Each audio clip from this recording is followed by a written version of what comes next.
Raphinha got disrespected at the Ballon d'Or, but here's why it might actually make sense. I'm telling you guys, we've all seen it, the Ballon d'Or ceremony. Raphinha finished 5th. I'm not telling you guys that he finished 4th, not 3rd, not 2nd. I repeat again, 5th. Just for you guys to know, I'm just emphasizing how crazy and insane it actually is. I'm telling you guys why he got robbed. His season was insane too. We've seen a lot of players. I'm talking about Mo Salah, I'm talking about Mbappe, about Dembele. He ended up winning the Ballon d'Or, which is well deserved. We saw Yamal his season, Vitinha, but Raphinha, he was clutch. Clutch means he was there when his team, Barcelona, needed him the most. He showed up. And yes, he is not the most flared player to watch. He doesn't dribble like crazy. We used to expect and see from Neymar, the likes of Neymar, from Eden Hazard, from Lionel Messi, from Yamal right now. No, but Raphinha was something else, because I can remember a lot of games, for example, against Benfica, where he scored an away goal, where he scored goals against teams, and no, it wasn't in a game where they just didn't need him. Another player could have done it. No, it was in the Champions League when they needed him most, and he was consistent while being at it. And you know what makes his performances even crazier is the fact that he was consistent, because you can become a GOAT by being consistent. There are a lot of good players, a lot of quality players, but if you want to stand out, it's better, you better be consistent. You better be consistent. People will remind you for it. They will reward you for it, but not in this case, because Raphinha, it's insane. And maybe Raphinha himself was really calm about being nominated for the Ballon d'Or. He was really chill. He was really humble about his nomination. But my expectation was at least finishing top 3.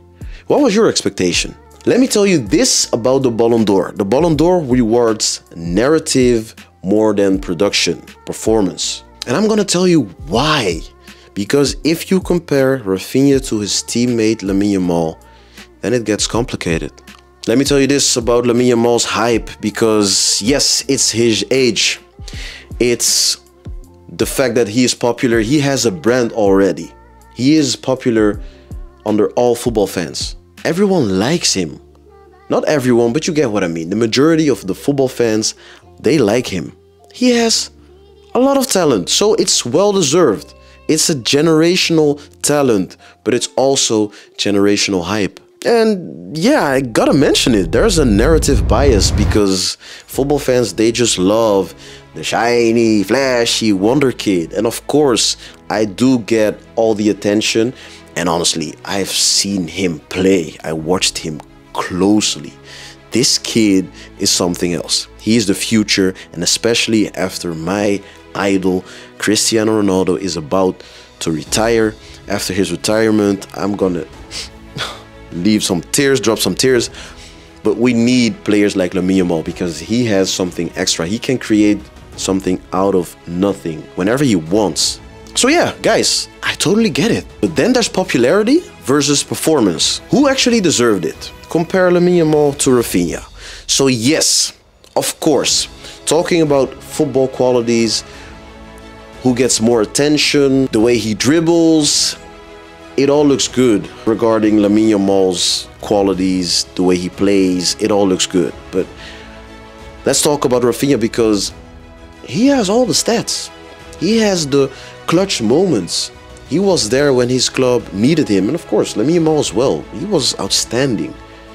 Every defender feared Lamine Yamal more than they feared Raphinha. Is that well deserved? Maybe not, because you should always fear the player who is always able to score goals and provide assists, and that's something Raphinha has done like crazy last season. He even came close to Cristiano Ronaldo, his Champions League record, which is something not many players have done. So seeing him do extremely well in the Champions League, he deserves all the credits. So regarding my question, who actually deserved it, it depends on the criteria, depends on what you've seen. Honestly, if you value a player who can create something out of nothing more over just clutch moments, then you would have picked Lamine Yamal. That's something you would do. But if you're favoring a clutch player, then you should go for Raphinha. I totally get it. So I think that it depends on what you like. But now I have a really good question for you guys, because, and you might say, yo, this is unnecessary. They both didn't win the Champions League. And that's true. But what if they did? Who would you pick as the Ballon d'Or winner? Do you get the point I'm trying to make by comparing these two players?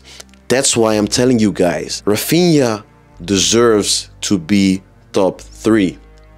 No disrespect to Vitinha, because he actually won the Champions League and was insane, the maestro. But Raphinha deserved more than the 5th spot. Let me just summarize it. Head-to-head analysis between Lamine Yamal and Raphinha. Something they both don't have is the Champions League trophy. They didn't win it last season. They both have been important for their club, yes. Raphinha has the stats. He has the clutch moments. Lamine Yamal makes defenders fear them 100%. He has the dribbles. He can create something out of nothing. Now, the stats don't tell the full story. This part might surprise you. Let's talk about the voting, because the voting was based on a narrative, based on the story. Like I already said, Lamine Yamal's age. I had a conversation with someone who told me, so if the performances Lamine Yamal had came from a player who was 25 plus, we wouldn't have found it as impressive as we do right now with Lamine Yamal. That got me thinking. The Ballon d'Or voting is controversial. It always gets people thinking, debating. It's quite hard. What are the criteria? Is it about age? Is it about stats? So why is it a 3 places gap, actually? I'm asking you guys, is all of this unfair? Or is it just how football awards work? Should we just accept the fact that the Ballon d'Or works the way it works? Alright, I'm just trying to summarize all of this. Ousmane Dembele, well deserved, he won the Ballon d'Or. Lamine Yamal 2nd, which is insane. He almost won the whole thing, but he got the Copa award as well, so no need to talk about that. But then there's Vitinha. Vitinha finished 3rd. There's Mo Salah. Of course, you have Kylian Mbappe. You have Hakimi as well, which is insane. You have Nuno Mendes. But Raphinha, there's something about that. It's just something that I would have changed. I would have given him more, and maybe Vitinha deserves to be placed higher, to be ranked higher than Raphinha. But Raphinha at 5th place just doesn't sit well. Just doesn't feel right. And maybe it's just me. Maybe you agree with me. Maybe you don't. But I just wanted to say something about this. Please drop your takes down below. Let me know whether Lamine Yamal deserved the 2nd place. Let me know if Raphinha should have been in the top 3 of the Ballon d'Or. What is your top 3, by the way? Do you agree with how it actually turned out? Or would you fill it in differently?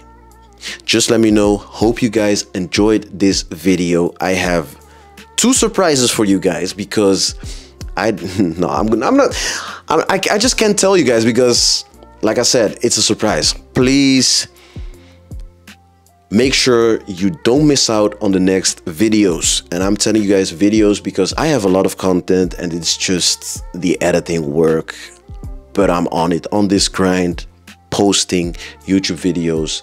Make sure you also watch my shorts so you won't ever miss out on my videos. Speak to you guys later. The Ballon d'Or thing is almost over. I'm finishing it off with my surprises, and then we move on to other stories because I have some good stories for you guys. Speak to you later. Make sure you take care of yourself.